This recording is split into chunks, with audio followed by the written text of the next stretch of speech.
21장 28절에서 31절에 되는 말씀을 같이 읽어보시겠습니다. 짝수는 제가 읽고 풀수는 여러분께서 읽어주시면 감사하겠습니다. 시작. 그러나 너희 생각에는 어떠하냐? 어떤 사람에게 두 아들이 있는데 맏아들에게 가서 이르되 얘 오늘 포도원에 가서 일하라 하니 대답하여 이르되 아버지 가겠나이다 하더니 가지 아니하고 둘째 아들에게 가서 또 그와 같이 말하니 대답하여 이르되 쉴 수 있다 하였다가 그 후에 뉘우치고 갔으니 이 둘 중에 누가 아버지의 뜻을 하였느냐?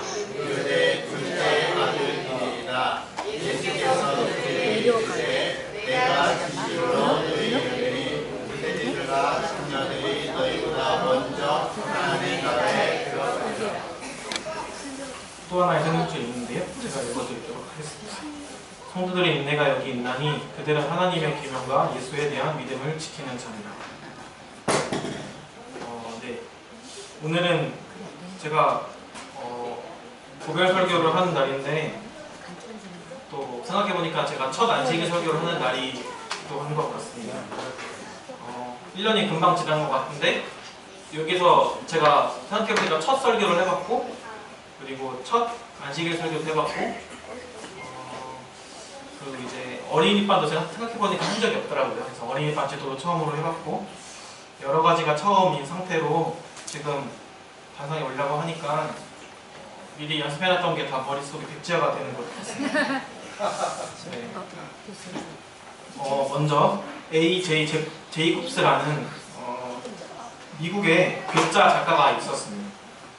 이 사람은 미국의 대중 잡지인 에스콰이어 편집자이기도 하지만 총 32권으로 이루어져 있고 3만 3천쪽에 달하는 브리테니커 백과사전을 처음부터 끝까지 다 읽고 2002년도에 한 권으로 있는 브리테니커라는 책을 낸 사람입니다. 그 다음에 제이콥스는 성경의 가르침에 문자 그대로 따르기를 결심을 하고 2005년 9월 1일부터 387일간 실천에 들어갔습니다. 그리고 난 다음에 성경 말씀대로 살아본 1년이라는 책을 냈는데 이 책을 뉴욕타임즈 베스트셀러 목록에 올라갔고 2007년에 한 영화가에 인해서 다큐멘터리 형식의 영화화도 되기도 하였습니다. 이 사람이 성경 말씀대로 살기 위하여 실천한 항목들을 세어보니까 700가지나 되었습니다. 이 사람이 결심을 하고 이제 성경대로 살아보겠다라고 결심을 한 첫날 줄을 서고 있는데 어떤 사람이 새치기를 했습니다. 그래서 보통 같았으면은 뭐라 그러거나 외국인 같은 경우는 그런 걸 엄격하니까 뭘 할 수 있었지만 성경에 노하기를 더디하라는 말 때문에 참기로 하였습니다. 길거리를 걷다 보면은 많은 광고 문구들이 있죠. 그 중에서 건전하지 못한 성정적이 있는 그런 광고들이 있어서 그것을 보이지 않으려고 땅을 보면서 걷기도 하였습니다. 매달 첫날에 나팔을 불고 10줄 비파를 구해 또 켜는가 하면 이제 머리를 둥글게 깎지 말고 수염 끝을 손상하지 말라는 말씀을 지키기 위해서 1년간 387일 동안 면도도 하지 않았습니다. 네, 이런 모습으로 변하고 있었죠. 네, 또 생리 중인 아내와 접촉을 피하려고 많이 다투기도 하였습니다. 또 심지어는 어떤 불경한 사람에게 돌을 던지러 갔다가 돌을 던지지는 못하고 신발 위에 그저 돌을 얹어 놓는 행위를 하고 온 적도 있다고 합니다. 탐내지 말라는 계명을 실천하기 위해 탐욕을 불어일으킬 만한 광고가 있는 글이 있는 잡지나 뉴스를 줄이기도 하였습니다. 참 재미있는 사람인 것 같습니다. 네, 그럼 먼저 오늘의 본문에 있는 맏아들에 대해서 먼저 이야기를 해보려고 하는데요. 오늘 본문의 비유 중에 아버지 하나님을 의미하고 아버지는 하나님을 의미합니다. 그리고 포도원은 교회를 의미합니다. 아버지가 포도원에 가서 일하라고 하자 맏아들은 가겠다고 하고 가지 않았고 둘째 아들은 싫다고 했지만 뉘우치고 후에는 가게 되었는데요. 여기서 나오는 맏아들은 당대 유대의 지도 계층을 가리키게 됩니다. 그들은 하나님의 말씀을 순종하겠다고 공언하였지만 그것은 형식에 불구하였고 실제로 그렇게 지키지는 못하였습니다. 예수님께서는 마태복음 23장 28절에 이와 같이 너희도 겉으로는 사람에게 옳게 보이되 안으로는 외식과 불법이 가득하도다 라고 말씀하셨습니다. 또한 요한복음 9장 41절에 예수께서 이르시되 너희가 맹인이 되었더라면 죄가 없으려니와 본다고 하니 너희 죄가 그대로 있느니라 라고 하셨습니다. 차라리 하나님의 뜻을 모른다고 하면은 죄가 없어질 수도 있지만 알면서 행치 않는 것, 알면서 내가 지키지 않는 것은 더 큰 문제라 할 수 있습니다. 오늘날 우리의 교회는 어떤지 한번 같이 생각을 해봐야 할 문제인 것 같습니다. 오늘 저희가 살고 있는 대한민국에 인구 한 4,800만 정도 됩니다. 기독교인이 한 860만 정도 되고 이것은 우리나라 인구의 5.5명당 1명을 의미합니다. 여기에 천주교인을 합치면 3.5명당 1명이라는 비율을 가지게 됩니다.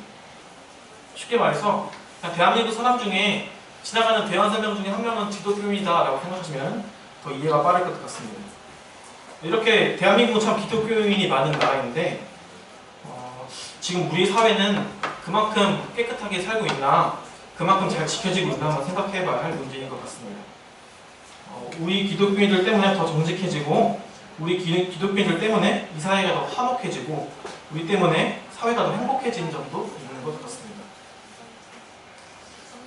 여기 보시면은 2007년 7월 8일에 서울 상암동 월드컵 경기장에서 한국교회 대부흥 100주년 기념 대회를 가졌습니다.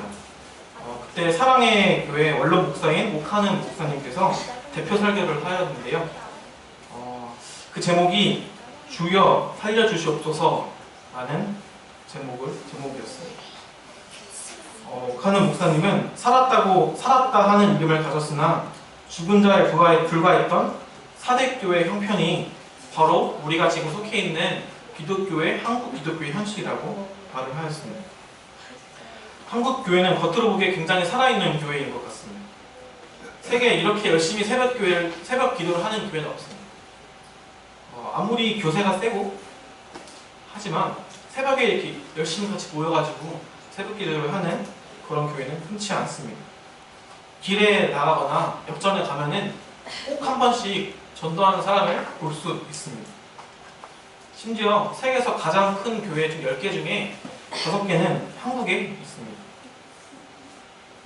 하지만 국제 투명성 기구 TI에서 발표한 우리나라 불프의 지수는 7점 만점에 5.3점에 불과하고 52위에 불과합니다. 참고로 홍콩은 12위, 일본은 18위입니다. 또 이 교회에 대한 사회적 신뢰도는 저희가 지금 잘 알다시피 땅에 많이 떨어져 있는 상태입니다. 지난 2005년부터 한국교회에 대한 신뢰도는 5점 척도에서 2.55점으로 학점으로 환산을 해보니 C-로 겨우 낙제를 면한 정도입니다. 교회 신뢰도를 묻는 질문에 신뢰하지 않는다 48.3%, 신뢰를 한다는 것은 18.4%에 불과했고 나머지 38%는 잘 모르겠다라고 했습니다. 쉽게 말해서 국민의 81%나 되는 사람들이 교회를 불신하거나 그다지 믿음직스럽게 보지 않는다라는 의미이기도 합니다. 기독교인의 말과 행동이 믿음이 간다라는 항목에 대해서는 50%가 전혀 그렇지 않다. 35.2%는 그저 그렇다. 또 14%는 동의를 한다는 말에 매우 부정적으로 나오게 되었습니다. 우리 개신교회가 신뢰를 받기 위해 어떤 것을 개선해야 될까라고 하는 질문이 있었었는데요. 교인과 교회 지도자들이 언행 일치가 가장 높게 나왔습니다. 42%로 나왔고, 다른 종교에 대한 관용 2.5, 25%, 사회봉사 11%, 재정 투명화 11.5%가 나왔습니다. 옥하는 목사님도 교회에 대한 사회적 신뢰도가 떨어진 가장 근본적인 문제가 바로 언행 불일치, 즉 행함이 없는 믿음 때문이라고 말을 하였습니다. 청중은 원래 귀에 듣기 좋은 말씀을 선호하는 경향이 높습니다. 믿기만 하면 구원을 받는다고 하면서 모두가 아멘이라고 합니다. 믿음만 있으면 하늘의 복도 받고 땅의 복도 받을 수 있습니다 하면 할렐루야 하고 열광을 합니다. 그러나 행함이 따르지 않는 믿음은 거짓 믿음이요 구원도 확신할 수 없다고 하면 얼굴이 금방 굳어져 버립니다. 말씀대로 살지 못하는 죄를 지적하거나 책망하면 예배 분위기는 금방 싸늘해져 버립니다 라고 옥하는 목사님이 이렇게 말씀을 하셨습니다. 그래서 옥하는 목사님은 그 자리에서 자신도 모르는 사이에 청중들이 좋아하는 말씀을 일부러 설교를 하게 되었고, 그 결과 자신도 모르는 사이에 복음이 조금씩 변질시키는 설교자가 되었다고 고백을 하였습니다. 그 결과 교회가 커지면 커질수록 말씀대로 순종하는 행위에는 별 관심이 없고, 믿는 것만 가지고 떠드는 값싼 은혜에 안주하기를 좋아하는 사람이 자꾸 늘어나게 되었다고 말씀을 하셨습니다. 목사님은 마치는 기도에서 자신이 죄인이라고, 한국 교회에 입만 살았다고 떠들고 흥이가 죽어버린 한국 교회를 만든 장본인이 바로 자신이라고 울면서 기도를 하셨습니다. 고백을 하시면서 겉은 요란하지만 내면은 귀하게 쌓여져 있는 한국 교회를 깨끗하게 해달라고 기도를 하기도 하였습니다. 그의 설교는 파격적이었고 죄에 대한 고백이었고 자신에 대한 모습이었습니다. 상암 경기장을 채운 10만 교인에게서는 절규가 터져 나왔습니다. 오늘 기독교의 언행 불일치 원인 중 하나는 하나님 율법에 대한 무시 혹은 적대감에 있습니다. 마르틴 루터에 의하면 믿음으로 말미암아 정말 강조가 많이 되었습니다. 그런 인간의 행위는 구원에 아무런 공로가 되지 못한다고 가르쳤습니다. 비텐베르크에서 그가 34년 동안 4,000번 이상의 설교를 하였습니다. 그 결과 어떻게 되었을까요? 루터의 신앙을 제대로 이해한 사람이 있으면 참 좋았겠지만 제대로 이해 못한 사람들이 있었고 그런 사람들은 그의 메시지를 왜곡하기 시작했고 자신이 좋아하는 소리만 듣게 되었고 순종에 무관심하게 되었고 그 도시는 믿음의 방종이 난무하는 타락한 사회가 되어갔습니다. 우리는 믿음의 율법에 관한 성경의 조화 있는 가르침에 대해 주목을 해야 합니다. 바울은 로마서 3장 28절에서 그러므로 사람이 의롭다 하심을 얻는 것은 율법의 행위에 있지 않고 믿음으로 되는 줄 우리가 인정하노라 라고 말씀하셨습니다. 우리가 이것을 인정하고 있습니다. 중요한 것은 31절에 그런즉 우리가 믿음으로 말미암아 율법을 파기하느냐 그럴 수 없느니라 도리어 율법을 굳게 세우느니라. 우리가 오직 믿음으로 말미암아 의롭다 하심을 받는 것은 맞습니다. 그런데 이 믿음이 율법을 악화시키거나 율법을 파기하는 것이 아니라 도리어 믿음을 굳게 세운다고 하는 것이 성경의 분명한 가르침이고 정말 중요한 말인 것 같습니다. 우리가 이 성경을 있는 그대로 믿을 때, 있는 그대로 따를 때 믿음의 올바른 결과가 나타나게 되는 것입니다. 야고보서 2장 22절에 내가 보거니와 믿음이 그의 행함과 함께 일하고 행함으로 믿음이 온전하게 되었느니라 라고 하였습니다. 올바른 믿음은 행함으로 나타나고 이러한 행함이 있을 때 그의 믿음은 온전히 전해진다는 것입니다. 마치 자전거의 뒷바퀴가 앞바퀴에 간 그곳을 그대로 따르듯이 행함은 올바른 믿음의 결과로 나타나게 되는 것입니다. 이것에서 엘렌지 화이트는 달을 뽑은 기별 1권 377쪽에 믿음과 행함과 구원의 관계를 아주 잘 설명을 하고 있습니다. 선한 행실로 말미암아 단 한 사람의 영혼도 구원받을 수 없는 것은 사실이지만 이와 반면에 어떤 영혼도 선한 행실이 전혀 없이 구원받기가 불가능하다. 행함이 없는 믿음은 거짓입니다. 행함이 없는 믿음은 진리가 아닙니다. 요한일서 2장 4절에 그를 나누라 하고 그의 계명을 지키지 아니하는 자는 거짓말하는 자요 진리가 구속이 있지 않다고 말을 하는 것입니다. 그 이번에는 맏아들 이야기를 했으니까 둘째 아들 이야기를 해보려고 합니다. 요한일서 2장 4절에 둘째 아들에 대해서 둘째 아들은 공공연하게 복음을 거절하고 죄를 짓는 생애를 사는 사람들을 의미하고 있습니다. 물론 이러한 사람들이 끝까지 그러한 태도를 버리지 않았다면 맏아들과 같은 운명에 처하게 될 것입니다. 그러나 이들 중 많은 사람들이 회개하고 하나님의 부르심에 순응을 했습니다. 침례 요한이 회개하라 천국이 가까워왔느니라 라고 외쳤을 때 그들은 즉시 회개하고 하나님의 죄를 자복했습니다. 둘째 아들이 칭찬을 받는 것은 말을 잘하였거나 그런 것이 아니라 잘못을 뉘우치고 순종을 하였기 때문입니다. 이 표를 보시면 오늘날 한국교회가 어떤 교파할 것 없이 전반적인 위기에 처해 있습니다. 종교가 전혀 없는 사람에게 가장 신뢰하는 기관이 어딘지 물어봤을 때 놀랍게도 시민단체가 가장 높게 56%랑 나왔습니다. 18%는 믿을 만한 단체가 없다라고 말을 하였고 11%는 언론기관, 83%는 사법부, 고작 3.2%의 사람만이 기층교라고 말을 했고 국회가 1.9%가 나왔습니다. 교회가 국회보다 조금 더 낫는다는 것이 과연 만족할 만한 성과일지 저희가 아무도 국회에 대해서 믿음을 가지고 말하는 사람 없잖아요. 그나마 누가 낫다라고 말하는 사람이 있어도 국회는 신뢰받는 사람이다, 신뢰받는 곳이다 라고 말은 건 없는 것 같은데 그에 비해 기독교가 3.2%밖에 안 나왔다는 것은 어떠한 문제가 있던 간에 한번 저희가 한번 고민을 해봐야 될 문제인 것 같습니다. 개신교, 카톨릭, 불교 중에 가장 신뢰하는 기관이 어디냐라고 물어봤습니다. 카톨릭이 35.2%, 불교가 31%, 개신교가 18%, 없음이 15%로 나왔습니다.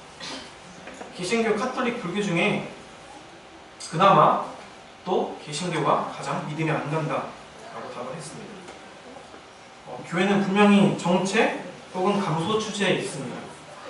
청소년들이 특정 교회에 해당하는 것이 아니라 교회를 떠나고 있습니다. 정말 하나님에게 교회를 살려달라고 기도해야 할 때인 것 같습니다. 우리의 실천하는 신앙, 언행일치한 신앙으로 돌아가 하나님의 교회를 돌려놓아야 할 때인 것 같습니다. 엘렌지 화이트는 16권 272쪽에 사람의 진실성의 근거는 말에 있지 아니하고 행실에 있다고 하였습니다. 이 교회의 진실성의 증거도 우리의 말에 있지 아니하고 행실에 있다는 것입니다. 이러므로 이제는 말할 때가 아니라 우리는 행할 때인 것 같습니다. 네, 세 번째로 오늘 본문의 주제는 말씀을 받아들이는 태도에 관한 것입니다. 맏아들은 말은 가겠다고 했지만 가진 않았습니다. 둘째 아들은 싫다고 앞에서 찡찡댔지만 하나님의 그 말에 주목하는 것이 아니라 결국 행했던 그 둘째의 행함을 주목하십니다. 우리가 말을 어떻게 했든 결국은 그가 어떻게 행하였느냐 이것이 중요한 것 같습니다. 혹시 불교에 대해서 잘 아시는 분이 계시나요? 네, 저희 어머니가 불교에 나왔다가 이제 개종을 하셨고 저희 아버지도 개신교에 다니다가 개종을 하셔가지고 또 이제 둘 다 이제 20살쯤에 이제 개종을 하셔가지고 또 정보가 더 많이 있어가지고 불교에 근기라는 말이 있습니다. 근기라는 말을 많이 사용하는데 부처님 말씀을 받아들인 사람의 능력을 의미합니다. 여기서 최상근기, 가장 좋은 근기겠죠. 도를 듣는 순간 깨닫고 일체 결박을 끊어버리는 사람이라는 뜻입니다. 말이 어렵죠? 쉽게 말해서 우리가 말에 비유를 하자면, 이게 이 말이 아니라 타는 말에 비유를 하자면, 채찍을 드는 모습만 보아도 마부의 말을 이해하는 그런 말입니다.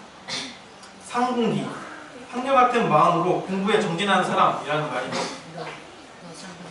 이런 사람은 옳다 그르다에 대한 마음의 벽이 높지 않습니다. 그런 것에 초연한 사람입니다. 무슨 풀이 해석하는 것 같죠? 쉽게 표현하면 말에 비유해서 채찍이 말에 닿기만 해도 마부의 말을 이해하는 그런 말입니다. 중근기, 때로는 도에 심취하고 때로는 다 잊고 현실 생활에 골몰하는, 공부에 완전히 몰입되어지지 않는 사람입니다. 옳다 그르다 등의 마음의 벽이 높습니다. 평생 놓지 못하고 집착을 합니다. 쉽게 표현해서 말로 말을 하면은 채찍에 몸이 닿아야만 마부의 말을 이해하는 그런 말입니다.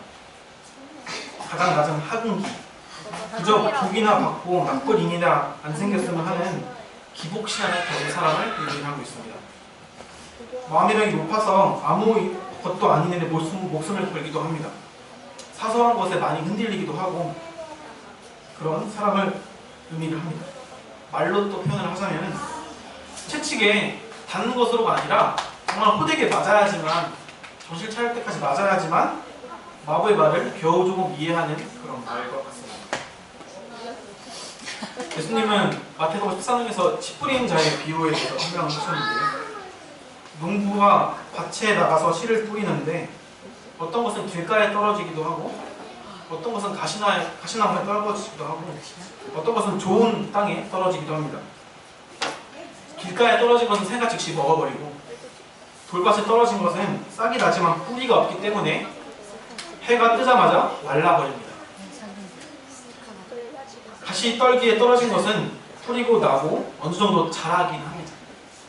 하지만 가시 때문에 자라지 못하고 좋은 땅에 떨어진 것은 100배, 60배, 30배의 결실을 합니다.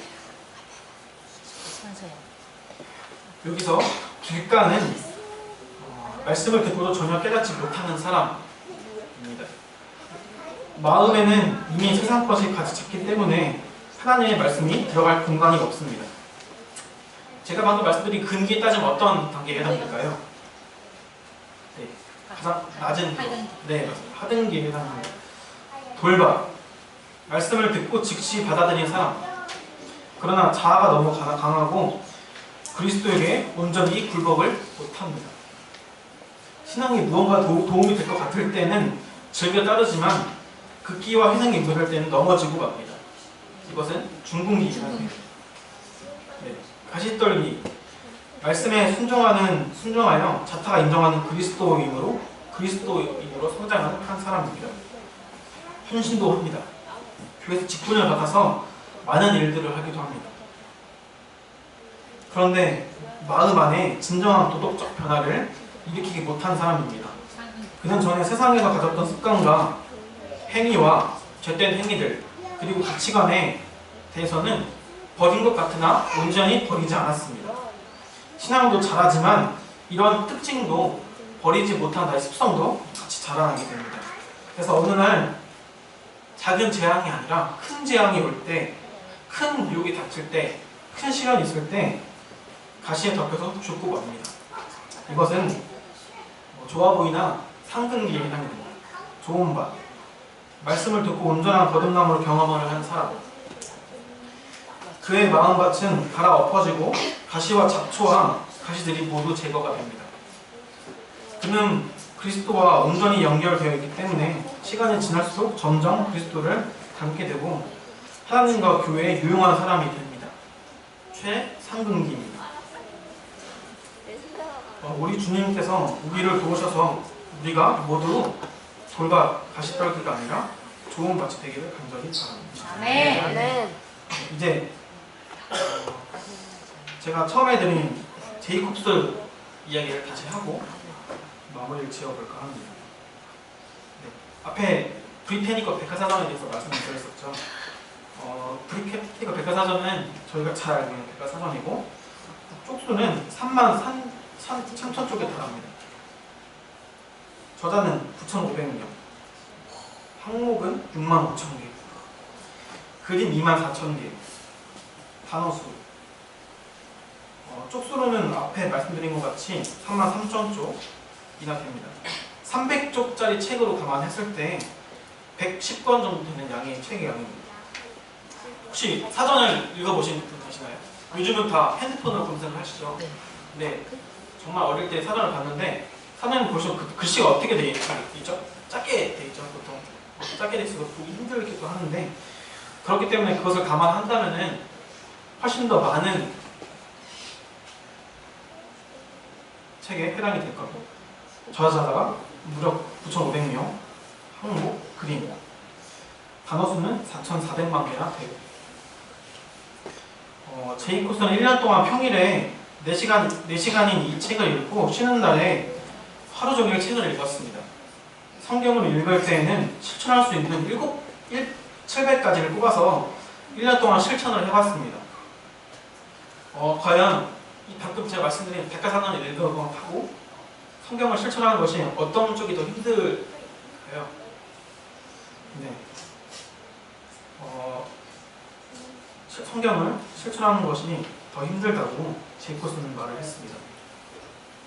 물론 제이코스는 시대적 상황도 배경도 이해하지 못한 채 문자 그대로 실천하기 때문에 문자 그대로 실천하기 때문에 안 되는 고생, 하도 안 해도 되는 고생, 사서 고생을 좀 많이 하긴 했습니다. 하지만 말씀대로 사는 것, 말씀 실천하는 것이 아마 결코 쉬운 일은 아닐 것입니다. 제이코스는 책을 쓰기 전이나 후나 신이 있었는지 알 수 없다는 불가지론자입니다. 그러나 1년 동안 말씀대로 살아본 결과 힘들기는 했지만 테레사 수녀만큼은 아닐지라도 분명히 더 나은 사람이 되었다고 말을 했습니다. 또 그는 행동이 매우 중요하다는 것을 깨달았습니다. 전에는 사람이 생각이 바빠야지만 행동을 한다고 그렇게 생각을 했지만 행동을 바꾸면 생각도 바뀌게 된다는 것을 알게 되었습니다. 특히 그는 많은 것들을 시를 행했는데 어떤 것에 대해서 가장 그를 많이 바꿨다고 말을 하고 있냐면 바로 감사 기도가 그를 가장 많이 바꿨다고 말을 하고 있습니다. 항상 기도하라 라는 말을 실천하기 위해서 그는 매일 적어도 3번씩 기도를 했는데 그는 방금 말씀드린 대로 기독교인이 아니었기 때문에 한 번도 기도를 해본 적이 없기 때문에 감사 기도를 자주 드렸더니 감사하는 마음을 가지게 됐다고 하였습니다. 그래서 그는 하루에 서너 가지 잘못된 일보다는 비록 사소한 일일지라도 매일 벌어지는 수천 가지의 잘 되는 일에 감사하자 진지한 삶의 태도를 가지게 되었고 인생을 바라보는 관점이 달라지게 되었습니다. 그는 또 성경 말씀을 실천하고 나서 성스러움에 대한 경외심을 가지게 되었다고 고백을 하였습니다. 그래서 친구들에게 그에게 주어진 별명이 경건한 불가지론자입니다. 사실 이런 그리스도인의 자세라는 설교를 이제 고별 설교에 어울릴까라는 생각을 해봤는데 사실 제가 이 설교는 보통 이제 설교도 훈계 이런 표현이 있지만 뭔가 제가 깨달은 것을 말하는 간증의 자리이기도 했던 것 같습니다. 제가 이제 아버지가 목사님이라서 참 여러 교회를 많이 다녀본 것 같은데 너무 어릴 때 짜증도 있었고 보통 이제 조금 중대형 교회를 다녔기 때문에 많은 성도님들이 헌신을 하고 또 그런 헌신하는 모습을 많이 봤고 그런 것을 제가 많이 보면서 자라왔다는 것 같은데요. 저는 첫 번째 아들, 두 번째 아들에 비유하자면은 두 번째 아들 좀 더 가까웠던 것 같아요. 영적인 의미를 떠나서 그냥 뭔가 항상 하긴 하는데 뭔가 툴툴대는 거에 좀 있었던 것 같아요. 항상 하긴 하더라고요. 저를 살펴보니까 뭔가 시키면 하는데 항상 뭔가 툴툴거리고 그러면서 하는 것 같아요. 형제도 없는데 왜 그런지는 잘 모르겠습니다. 그래서 이제 그런 것을 보다가 이제 또 하나님은 또 항상 제가 필요한 곳에 보내주시고, 제가 능력 있는 사람이라면은 저를 필요로 하는 곳에 보내주었겠지만 제가 많이 부족한 사람이기 때문에 제가 많이 배울 수 있는 곳으로 보내줬다고 생각을 했습니다. 네. 저는 이제 대학교라는 곳에 2학년 때 있었었는데요. 저는 보통 3학년 때 이제 전사를 나가, 저처럼 이렇게 지방에 나가서 그냥 서울에서 전사를 하긴 하는데, 저는 이제 군대를 가려고 생각을 했었어요. 뭐 마음에 결심을 한 게 아니라 그냥 뭐 2학년 끝나고 군대 가려고 결심을 하고, 그래서 이제 보통 같은 경우는 이제 전사 생활 중에 가장 이제 애들이 기대하는 시간이 보통 이제 학과도사 할 때가 있어요. 왜냐면은 이제 젊은 나이에 대학생을 갔는데 이제 다른 이제 학과생들과 같이 친하게 지낼 수 있고 그런 기회가 있기 때문에 거기서 보통 많이 연애를 하기도 하고, 그러면 안 된다고 하지만 그러기도 하고, 그래서 2학년 때 보통 그렇게 하는데 전 대학교에 발령이 나더라고요. 처음에 뭔지 몰랐어요. 몰래카메라인가? 처음 들어보는 거예요. 대학교에 명칭 때 처음 들어가지고, 이제 알고 보니까 대학교라는 곳이 이제 학생들, 이제 교수님들이 다니는 곳이고, 그다음에 저는 이제 거기는 학생 청년들을 가르치는 일을 하게 됐는데, 그러면서 이제 교회에 대해서 전도, 이제 대학교는 워낙 큰 교회이기 때문에 보통 교회 목사님 몇 명 정도 계시는지 혹시 아세요? 네, 한 명? 2명? 많이 계시면 전사님까지 3명 정도 계시는데 대학교에는 수십 명이 계십니다. 네, 주위를 둘러보시면은 정말 내노라 했던 목사님들이 다 계시는 곳이고, 저 이름만 들어도 알만한 목사님들이 전부 다 포진되어 있는 그런 곳이기 때문에 사실 학생 전도사였던 저는 그냥 대학교에서 학생에 불과했습니다. 6개월 후까지 사모님이 저를 모르시더라고요. 학생 일로 와봐 라고 불러게 되었는데, 네, 거기서 전도사라는 명칭을 가지고 있었지만 주로 그때는 이제 교회에 대한 일보다는 주로 이제 학생들과 친해지고 학생들에 대해서 좀 더 알아가는 시간을 가졌던 것 같은데, 이제 신답교회에 오게 돼서 정말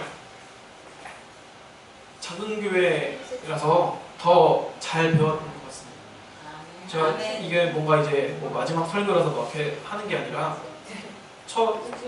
옛날부터 생각한 게 있었었는데, 어떤 걸 알았냐면 이제 보통 큰 교회에서 열심히 봉사하시는 분도 많고 작은 교회에서 당연히 많은 분이 계시는데, 제가 생각할 때 신답교에서 봉사하시는 분들은 뭔가 좀 더 특별하다는 생각을 하게 됐는데, 가만히 살펴보시면은 이제 많은 젊으신 분들, 어르신들, 어린이까지 뭔가 다 교회에 큰 역할을 맡고 있더라고요.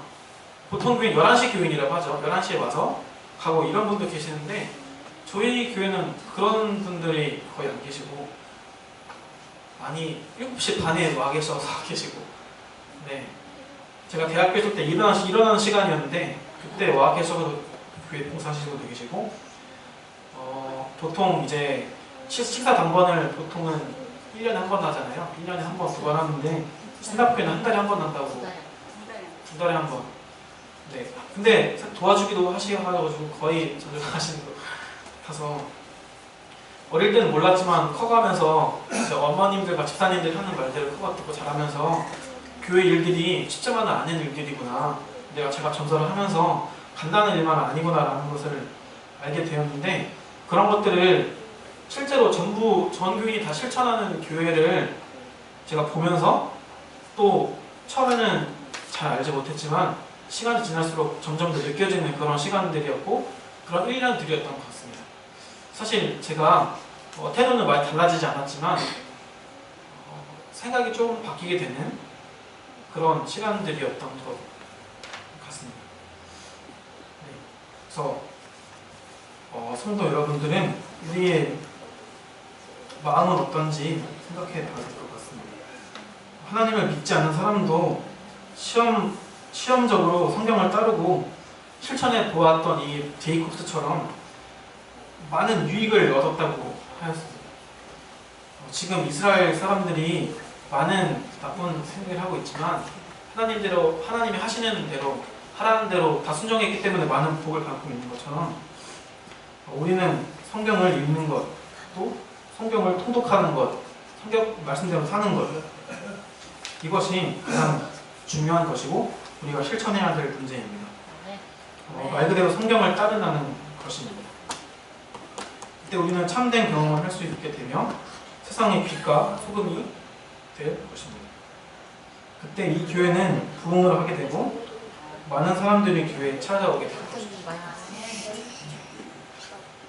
성경 말씀대로 살아보는 것이 사실 신학교에서 많이 행해지고 있지만 그리고 시간이 좀 지난다면은 분명히 한국을 발전시키고 이 평판 안 좋은 대한민국에서 반대로 부흥을 일으킬 수 있는 성도님들이 되길 간절히 바라면서 말씀을 마치겠습니다. 아멘.